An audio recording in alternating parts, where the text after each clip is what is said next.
everyone, and thank you for joining us today at the Headset webinar. We're going to be talking to you about something that we all know exists, but we really don't know how to talk about it or address it. And that's assessing beyond the physical skill of the athletes that we work with and really tapping into how can we unlock your team's true potential through character evaluation of the athletes that you are choosing on your team, that you're recruiting, or that you're working with. My name is Jason Galea, and I'm one of the co-founders of Headset. My colleague, Peter Papagiannis, will be joining us in a few minutes, and we're going to talk to you a little bit about our journey and the exciting things that we have to share with you about unlocking your team's full potential. So what does that mean when I say that stuff? Well, it's important for you to know a little bit about the Headset program, just so we can kind of touch base on this quick and you guys get a full encompassing idea of what we're all about and the problems that we're solving. Headset is a program that we created a few years ago that takes care of that mental side of the game that many of us wonder, how can I help my athletes? How do I know if they're doing well or if they're struggling? How do I know how to help them? What's going on in my locker room? What's going on behind the scenes? And even though many of us might feel as coaches that we have a good understanding of what's going on because we see our athletes so much, there's always that under feeling of what's going on with them individually and how might that be affecting the team as a whole. And that's where Headset comes in. Headset is the program that assesses your athletes every month and helps to really hone in on the individual problems that they are having, both as students, as the people they are, and the athletes they are for you. And the key areas that we're looking at helping improve are poise, confidence, and that mental and emotional strength. Now, even though we're addressing these scenarios, there's still that underlying element of who is this person that I'm bringing into my program? Who is this person that is going to be in my locker room? And for those of you who are college coaches and are dealing with transfer portal, you know exactly what I'm talking about. And it's that underlying scenario of what is that person's character? What is the character problem that I might be dealing with?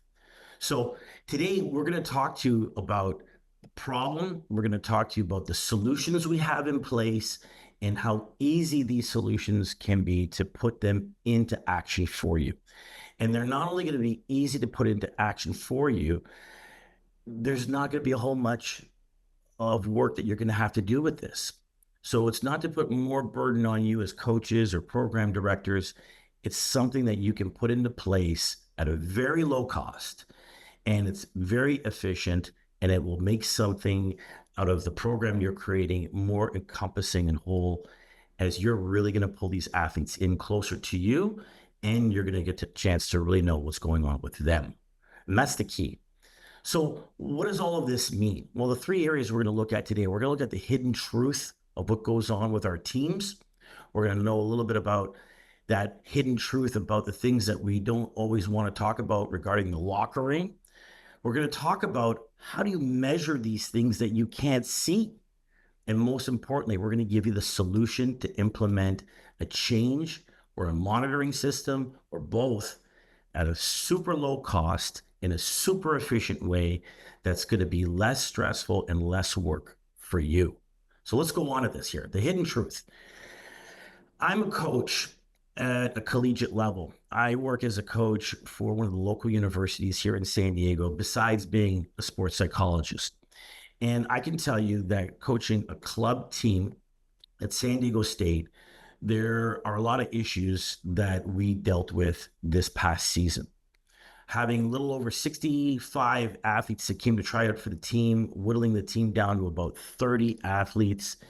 When you get to those final few people that you're trying to decide, who are you going to go with, this person over that person, it would have helped us a lot to have a little bit more information on our athletes. So what ends up happening on those scenarios that you take a flyer on, you basically put yourself into a situation where you're going to have to walk the walk and see how things turn out with some of your athletes that you might not have any history on. Some of the athletes that you know very little about that are walking into your life. And maybe you have had a couple conversations with the coaches or maybe some scouts or whatever it may be, but do you really know that person that's coming into your house? And this is where we refer to it as a coach or a program director, we got to walk that mile in our shoes. And no one really knows what's going on with a coach, a program, until you've had a chance to walk the mile in their shoes and deal with issues that people can't see. It's everything we know from confidence issues, playing time, position, stress in life, stress in school. All your athletes bring that to the field. They bring it to the court, they bring it to the arena, they bring that with them. It's part of what makes them who they are. It's part of the baggage that they bring along with that talent. How do you work with that? How do you assess that? How do you try to put in some stop gaps to help with that? And today we're going to show you some of the ways that you can do this very, very effectively. Now, as I go on with my portion of things, I want to let you know that we have a chat function. If you have any questions, any insight, please pop in a point, pop in a question. We have a person monitoring our chats who can get that question shared on out with everybody.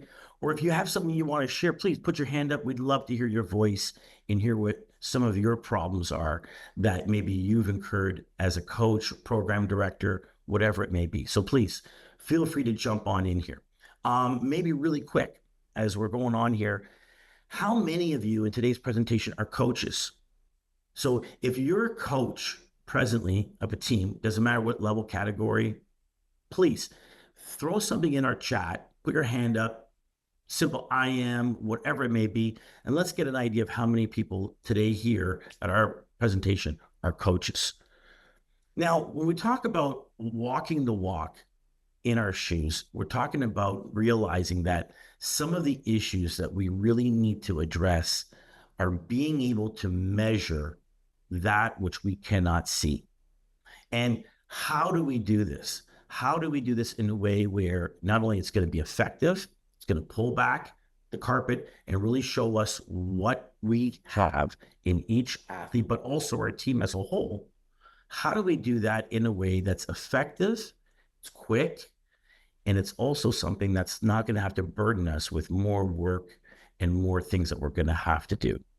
Well, this is where we walk in and we share this information and insight with you. So if you can't measure it, you can't prove it. Well, what we have in our character assessment is something that you can implement with your athletes that's really simple and easy to understand. It's not going to be something that's going to bombard you with data and information that's going to make you go, what does all this mean? So to understand this more, it's to take what we know as coaches, and it's to say, what are the major problems that we have as coaches? Anybody, throw some of your ideas into our chat if you can, and just tell us some of the problems that you have had maybe this year or in previous years as a coach with a team. If you can, throw a couple little points in there. And Jay, as the group is putting their information onto the chat, so we have college softballs represented. We have curling. Andrew mentioned he coaches 3 teams. Pretty sure at least one of them soccer. So we have different sports with the group that's with us today. And the one part would be, and well said, is one of the problems is accountability. Oh, wow. And maybe if there's and again, in regards to accountability, if we can add a little more to it, and if we can add to it too.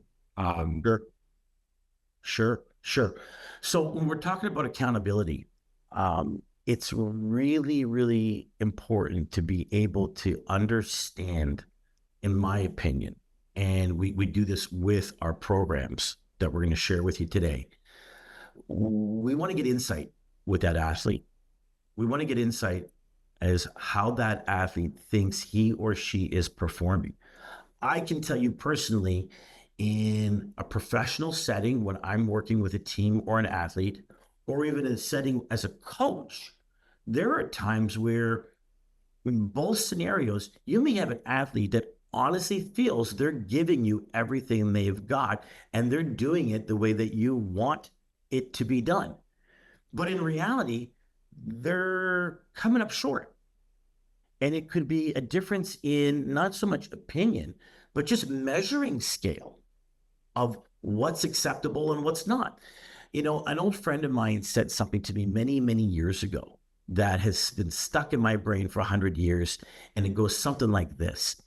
It's not until you move in with somebody and you live with somebody, even no matter how well you think you know them, we both have our own definition of clean. Your version of clean and your new roommate, your new boyfriend, your new girlfriend, their version of clean can be completely different. So when we talk about accountability, it's really important for both the athlete and the coach to be on the same page and understand what their definition of clean slash accountability is. So I hope that helps a little bit, right? Do we have any questions that may have popped up in the chat Some right other now? ones would be respect for coaches, for other players. I think also, Richard, maybe even in that would be even your teammates. So players would be possibly teammates.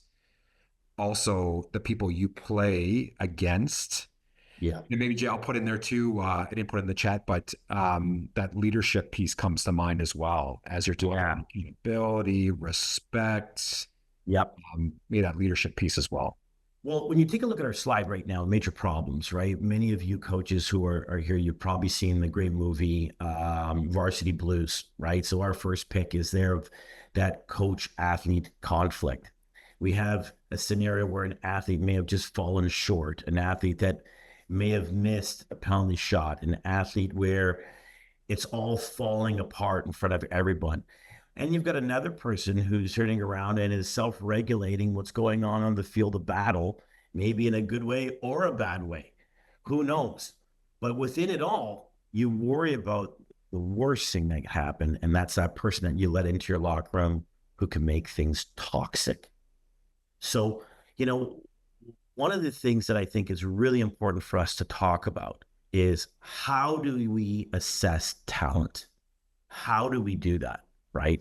So, really quick, if everyone here could just put in just one bullet point on how they assess talent, and I'm sure you've got multiple ways in how you do it, please tell us right now how you assess talent. For myself, I get all kinds of different resources sent to me, whether it's me dealing with an athlete professionally in my office or as a coach. I get things sent to me like videotape. I get things sent to me like little stories shared with me with the friends and colleagues that I know that can feed some information to me about this person. There's also statistics, right? So I'm curious to know from you people who are here today, how do you assess talent that shows up in front of you or that you're even recruiting? So really quick, if you could put that in and share that with us. Here are the most common three that we know exist today. As coaches, program directors, we know that the first thing sent to us are statistics. Shots, saves, points made, whatever it may be. And those things are great. We also get sent film. And I would love to talk to each and every one of you about the type of film that you get sent. My favorite is still today receiving, with all the technology that we have and all the insight that athletes have, parents have, or my favorite, family advisors have. I still get video sent to me with AC/DC music playing in the background. I still get sent to me 20, 30-minute tape, and it's all highlight.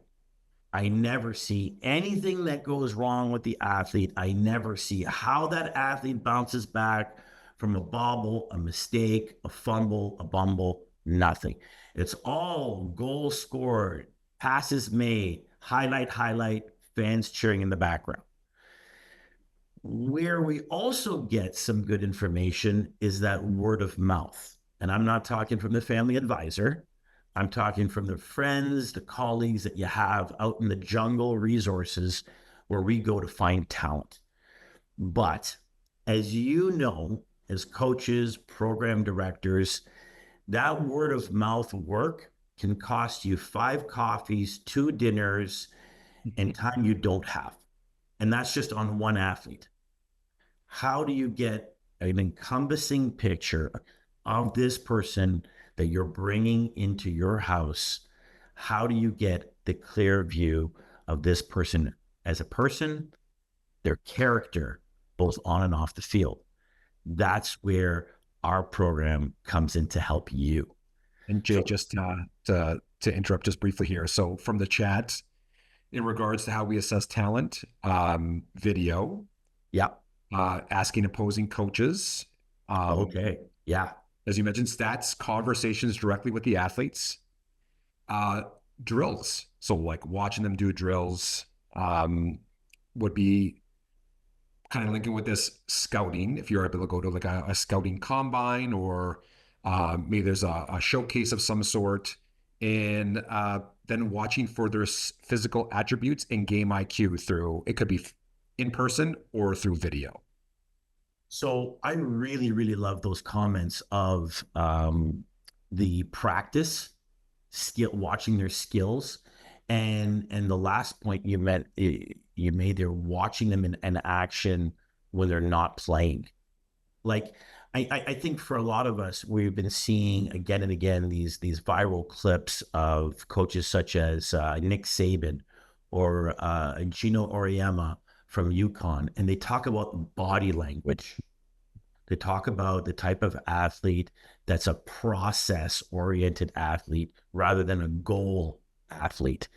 The process athlete is the one we know is the one that's willing to work at getting better. They have an understanding that going to that next level, they've got to get better. It's not that I'm ready right now, play me. But having that ability to go in and see that person when no one else is looking, which is truly the definition of character, in my opinion, right? You are who you are when no one's looking at you. Being able to go and see them in practice, that's a gift if you can go do that. And I'll tell you, and just in my experience, I haven't seen many real honest video sent to me on practice. Have I seen highlights from practice reels? Yeah. But have I seen real practice? No. So it's at this point, like, we really need to share with you the solution on how we qualify and quantify character assessment. And then we're going to show you how we have solutions to assess it and also strengthen it and improve upon it should you need to. So I turn this over to my colleague, Peter. Yeah, thanks, Jay. And this is nice to talk about what is character and what is character in sport, and take on just different pieces that you talked about, and also that our attendees mentioned through the chat as well. And it's hard to spot character through the methods that everyone mentioned. So it's very hard to spot character in video, right? It's hard on a stats page to know what part of their stats, right, was influenced by the character, right? Or scouting through our video or being live, right? Because it's from within. So character, when we think of character, it is within the individual, right? It's only when they show it externally that we can get a sense of it, but we're observers, right? So as coaches, as recruiters, as administrators of organizations and teams, that's coming from our lens, right? So Jay, if you were showing me you doing a drill, I can see you do the drill, but I can't understand the character pieces that are within, right? So when we see character or we talk about character, it's within the athlete. Typically, like definitions of character is focused on sportsmanship and fair play, right? Which we love those athletes that have those characteristics and traits within them. But over the years, the definition of character, it's expanded. And there's different ways of interpreting it and trying to understand it. I think this is where, from a Headstead standpoint, this is important for us as we try to assess what is within someone, that we can use the information, as you mentioned, to be able to create those solutions based on the data that we're taking in. Mhm. And here's how we break it down, right? And this is our philosophy to things here at Headset. Other people have different ways of looking at it, but we break it down into two broad areas. One is the personal character. And even with the personal character, it's broken down into moral character and then social qualities or characters. But that's the personal character piece, right? So when you talk about or have someone who has integrity, right? That'd be someone that has that personal character. We talked about responsibility, personal character, but that's the moral character piece. And then we have the social qualities at the very bottom here, like sociability, cooperation, or teamwork with athletes. But even with some of these that we have on the left-hand side, these go together. So they're personal characters. So moral and social, it's hard to separate them, even though we do, because having compassion for your moral character probably helps with your social qualities. And at the bottom, loyalty probably helps with your moral qualities, right? But so they go together. So one additional piece on the right-hand side is looking at performance character. Performance character and personal character, they're aligned as well, but separate. So performance character is your character that you use in real time that influences a little bit more directly how someone performs mentally. Right? So all of these go together, but they are separate. So for performance character, resilience or bouncing back, your confidence, how you regulate your emotions, your stress in real time. But again, character, umbrella term that we are breaking down. We are going to talk about assessment. And with these assessments, they are data driven. So we can take the data from our assessments on personal and performance character and then use them. And we'll kind of, even though we talked a little bit about it, we'll wait till the very end to see, like, how can we use this with our individual athletes in our teams. All right, so we're going to get into the assessment piece, right, in regards to character. And we're going to start with the performance character piece first, the personal character. Personal character is often assessed through self-reports. So I think a lot of people are familiar with self-reports. You were given an item, and that item, you have to reflect on the item, and then you are going to respond to it, be it yes or no.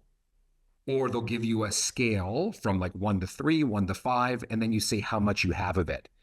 But you are reporting how you feel on top of the item. Typically for personal character, they use personality inventories. We do too. So we have our own personality inventory with some additional scales that we use, but there are self-reports, right? Which are great.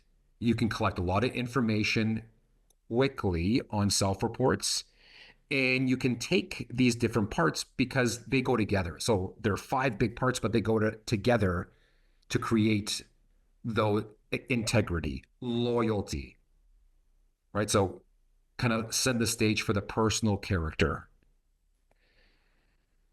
Personal character and self-reports, they are helpful to use. However, because they're self-report, we have to rely on the athlete to be very honest and for them to understand the item.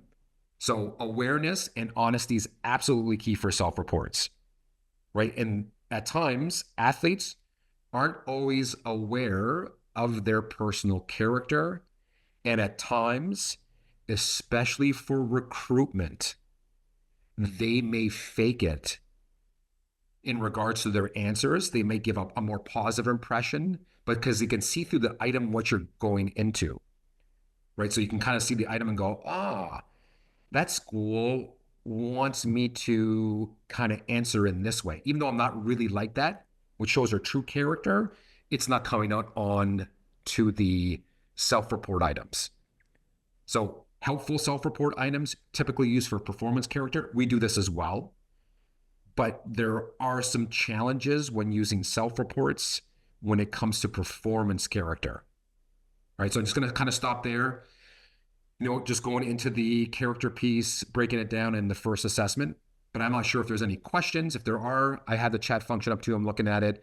If there are any questions, you let me know here. So Pete, one of the things I just want to say here is a conversation that we had earlier this week with a person who's using our character assessment.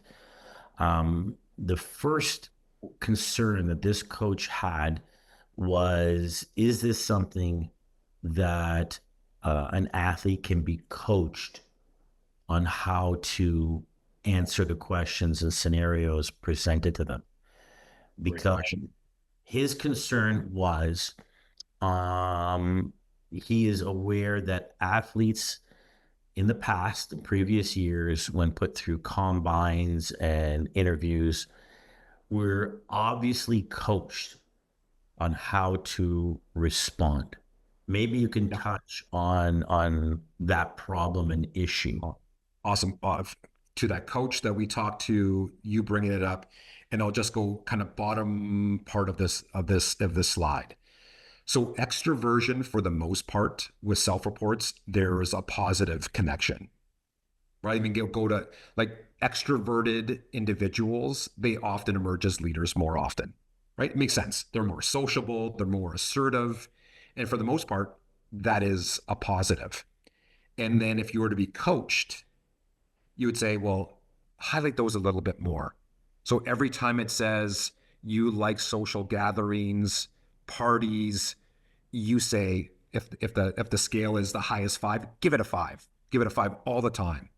And if you do, it will increase. So yes, there is to your question, but I'm going to put the add the however piece here. To create the personal character, they'll take little pieces of these big 5. And we have some additional items for ours that, yeah, it's not always the case, because there'll be a little bit of extroversion with a little bit of agreeableness and conscientiousness, right? So it's just not a extroversion. It really is the connection between all these different scales. So to your question, yes, you can, but the tools have some sophistication that is just not blatant, right? Because you would score high in some and it might not work to your advantage.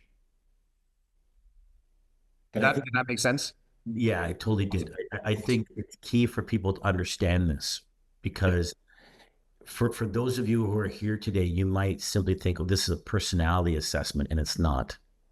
There's a million of those that are out there right now. And the analogy that we have used in explaining how this works with coaches, program directors who are implementing our device right now is, if any of you have ever had the opportunity to see that show on Friday nights called What Would You Do?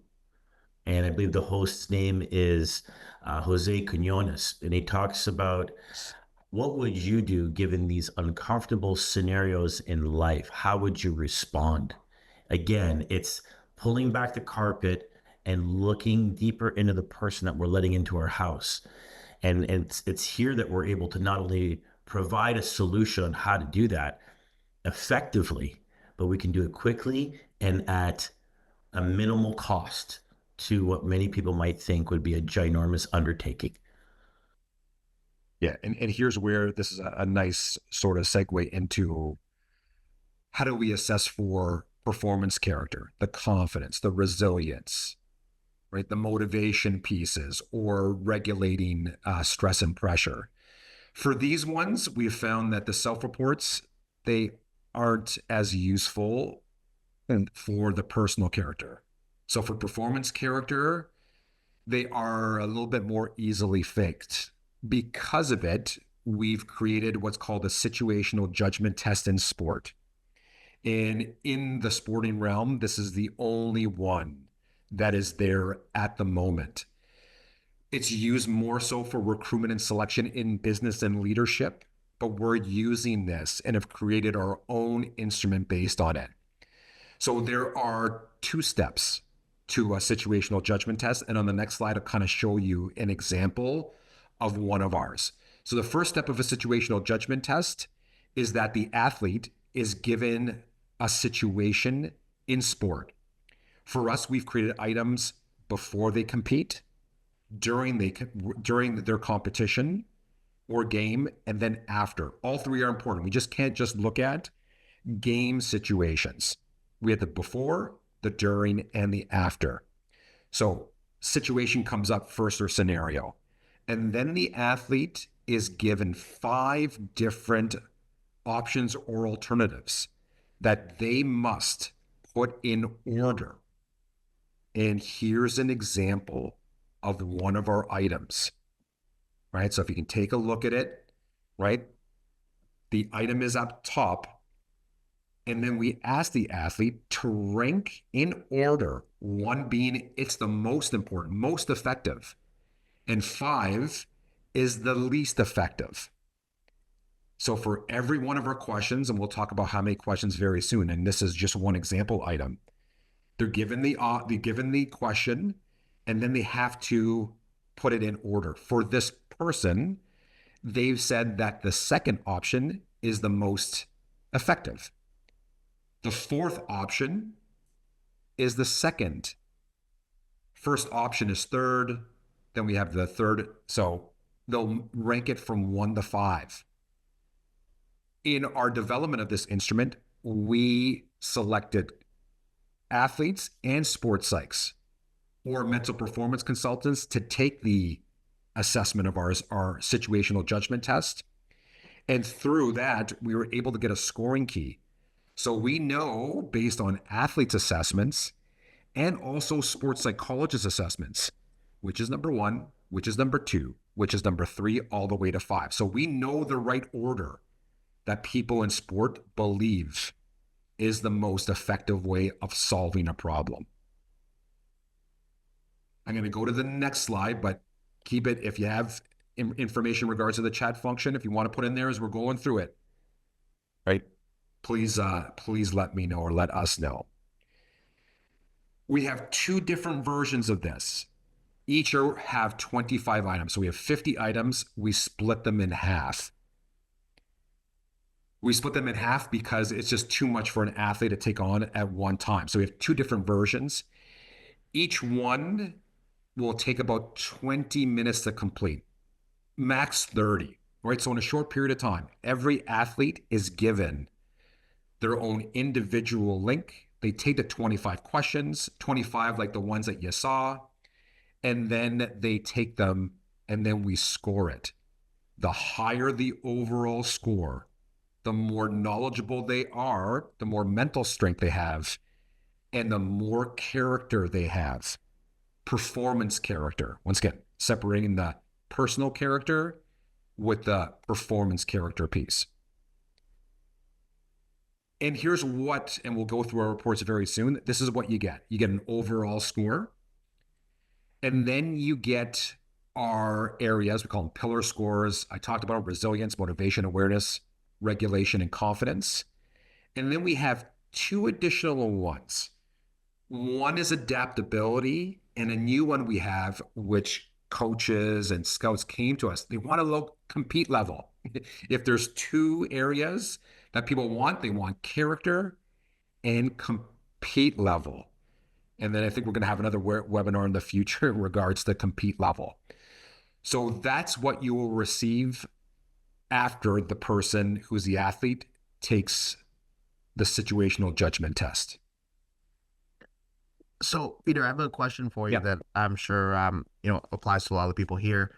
But in comparison to the self-report, can you let us know maybe a little bit about the difference between the self-report and the score that an athlete would get on the SJT in terms of being reliable, being coachable, all of those things? Yeah. So situational judgment tests So that SJT in sport that we have, and then other situational judgment tests have been seen to be a little bit more reliable and valid than self-reports, right? Because of the reasons that were brought up earlier, right? It's the honesty with the faking piece that's one that differentiates it in regards to validity. And I think one more that's important here would be that the situational judgment test gives you questions focus on sport. Personality inventories don't. They give you general questions that look at your extroversion. They don't give you a sport related one with your extroversion. So that's another important part of the situational judgment test, that when the athlete looks at it, they go, oh, okay, it's about me and my sport. So it adds to the validity because it's more personal to them overall, right? So Harder to fake, right? harder to fake and also is more relevant Absolutely. than a general personality or self-report instrument where it's not asking them about their extroversion in their sport. Where with that one item that I showed, and we have, right, 2 versions of 25, they're all sports related. Your game, your practice, your teammates, your coach, right? They're all relatable parts that every athlete in these sports can relate to because they have it. There's a pre-competition piece to every athlete in every sport. There's a during and there's always an after, right? So thank you for that. That's a great question and just comment in regards to how they are different and they can be used in tandem with each other, the personal character and the performance character. But this performance character part through a situational judgment test, it's something that we're really, really proud of and moving forward with. I think just to add to all the great information you've just presented, Pete, is to also say with the 2 versions that we have, we're able to provide variability in assessing and avoid coachability. So if we need to reassess, we can do that easily. And we don't have to worry about this person that we're looking at now being coached in their previous responses. Yeah. And here, I have just one last piece, and then we'll kind of tie things up, answer any questions that you have. And we can have conversations outside of our webinar today for these ones. But we have different report options, right, for these. The first one is the athlete report.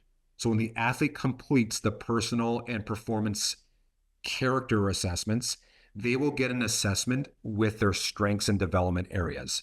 And that goes directly to the athlete, right? So they complete the online instrument, we get the results, and then a report is given to them.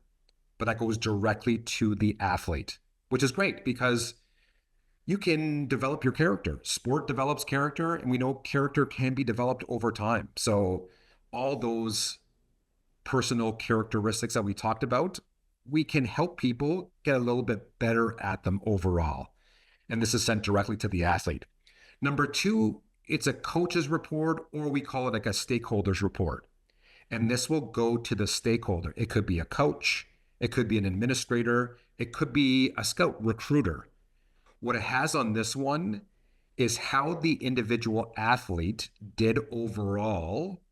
And it won't give a score, but it will say if their scores are higher than average, average, or below average. But you don't get a score with it.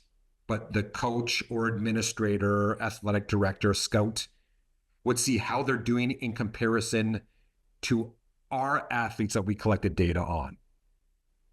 The comparative report, the next one's a little bit different, just a little bit, and I'll kind of talk about the comparative piece. There are some groups that want us to collect data on their athletes. So the athlete takes it, we compare them with our data from all the athletes that we collect information on, and then we collect data on their athletes. So an example could be a school, right?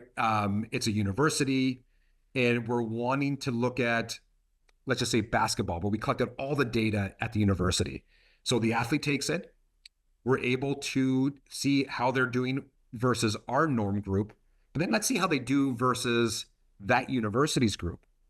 So sometimes an organization or team want to know how they compare versus their athletes, right? So there's two different comparisons.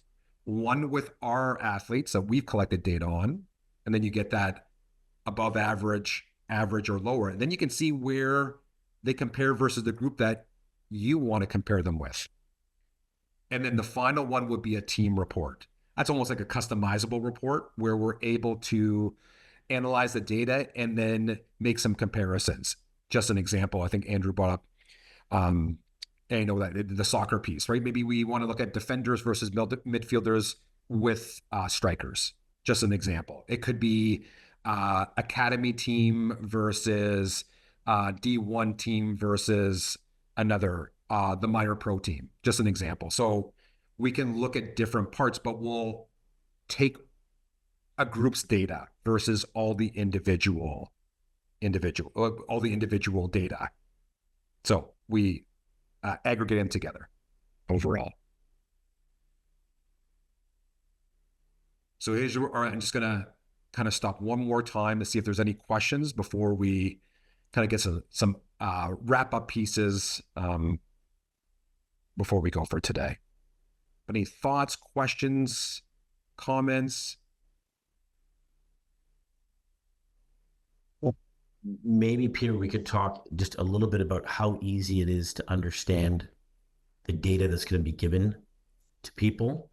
I know that one of the concerns that we had when we first started talking to people was, is the information that's going to be sent to me somewhat overwhelming? Do I need a statistics degree to understand what we're looking at? Well, because we put it into like the kind of high, above average, average, and below average, it's kind of helpful, but it should be just a gauge, right? I kind of put this as our last slide for our slide deck here, but we want this to be, as you mentioned, Jay, like a tool or solution, right? So you get the information from the report, and then you go like, how can I follow up with the athlete? Or how can I link it to all the other information that I've already collected? Because we still need video. We still need to talk to other coaches. We need to interview athletes, right? So you can take the information from the report very easily to then be able to confirm other things that you have, or to then dig a little bit deeper into it. So an example here, it's at the bottom left. If I see that the athlete is below average on regulation, kind of like how that person handles stress or pressure, I'm going to ask some questions to the athlete on how they handle pressure. Because maybe they say that it is something that they do very well, or maybe even the coach does. Jay, you mentioned it in regards to coaches. Coaches want their athletes to go on to the next level, right? And they're biased. So maybe we want to be able to look at what's in the report to then be able to dig a little bit deeper or to confirm it, right? I think that's very, like, I think from the experience here, from the people who registered, you know, there's a lot of that gut piece that often we're going with our gut. Gut comes from experience. However, there's some nice pieces here that can add to that gut or instinct, right? Or if it's not feeling right, maybe you have something here from the reports that you go into and go, all right, I didn't think about this. Let me add this in, and it's going to continue, right? So it's just more information. It's the unobserved, right? And when coaches use this, or scouts or administrators use it, they go, oh, okay, I wasn't thinking about this. But because based on the experience, they've thought of a whole bunch of things that get confirmed by the report. Oh, yes, got it. Yes, I felt that from before, but and that might be that little nugget of information that allows for a deeper, right, conversation or dive as we go through it, because these are big decisions. And Jay, you mentioned NIL and the portal. Sports that are not pro are becoming pro, it feels like, right? So being able to feel comfortable at the end of the day making a decision, I think it's imperative, and it's cost effective as well. Yes. You know, we've done a great job of sharing with all of you today what our assessment can do and how it can help you. But, you know, as a coach myself, I know that when you hear a lot of this, you might be thinking, okay, well, is this more work for me to do? How do I implement this and it doesn't cost me the time that I don't even have to help my athlete. It's simple. This assessment that's going to give you insight is not only going to help you on your one-on-one conversations you're going to have with the athlete throughout the season, it's going to help you when you're coaching them on a day-to-day basis. It's also going to help you coach your assistant coaches and your position coaches who may be working with those athletes that need a little bit of personal attention or help addressing certain scenarios that may be lacking in confidence or motivation. You're going to help your coaches help that athlete. But now, on top of that, if you say, I'm all by myself coaching this team and I've got these issues now that I'm aware of, what do I do? This is where the Headset app can come in to help you. Our application is a solution to any of the things that you pop up or notice on the character assessment. So we're not just showing you problems that can happen and commiserating with you. We're explaining to you how we can easily assess for problems that we don't see. But when we do find things that may pop up, what do we do then? That's where the Headset app can come in and help that athlete improve their specific trait that they may need to work on, be it resiliency skills, motivation skills, regulation skills, awareness skills, self-confidence skills. So it's not to just take you to the edge of the planet and say, figure it out. We have that extra step already built in to create a complete circle of being able to assess and provide assistance to that which we find out. So please reach out to us. Let us know how we can help your teams. I believe, Pete, we're going to send this presentation out to people who are here today. Well, we will. So we'll send the recording out to everyone who's here today and registered.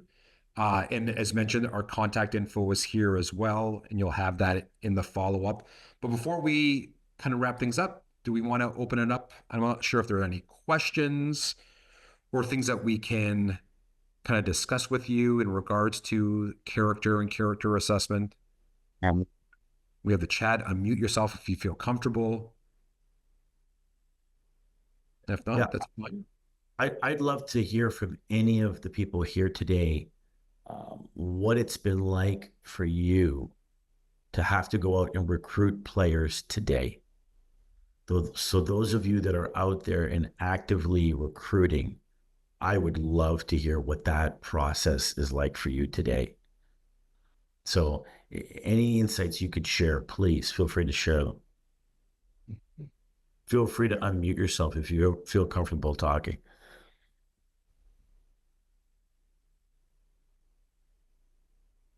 Okay. Well, before that, just in case if anyone does have any questions afterwards, but could you provide some use cases that somebody could use the SJT and obviously recruiting, but are there any others like maybe selecting a team captain or things along those lines that may be beneficial as a way to use the SJT?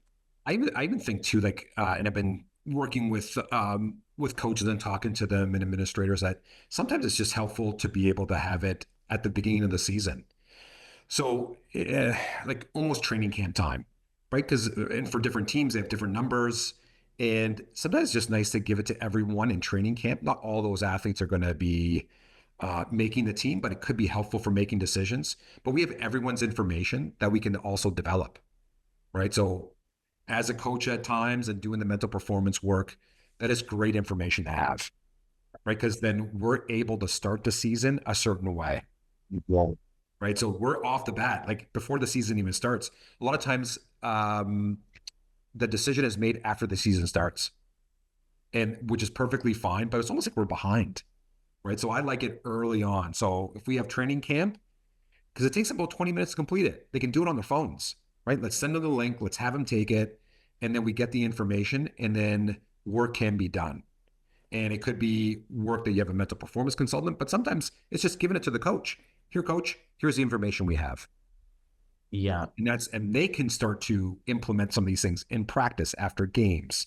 So for me, that's kind of where I'm kind of taking it currently. I will throw this in as a coach. Scenarios that I've seen as a person actively working with the collegiate athlete today are scenarios where you're bringing in talent. The talent has a feeling of where they're going to fit in. Now, maybe you're lucky enough to say to this talent that you're bringing in, you're going to hit the field right off the start. You're going to be an impact person for us right off the start. Maybe that's not the case. Maybe it's you're going to come in, we know you can be. It's going to take a little bit of time for you to learn the system and get your skills up to the pace that we need.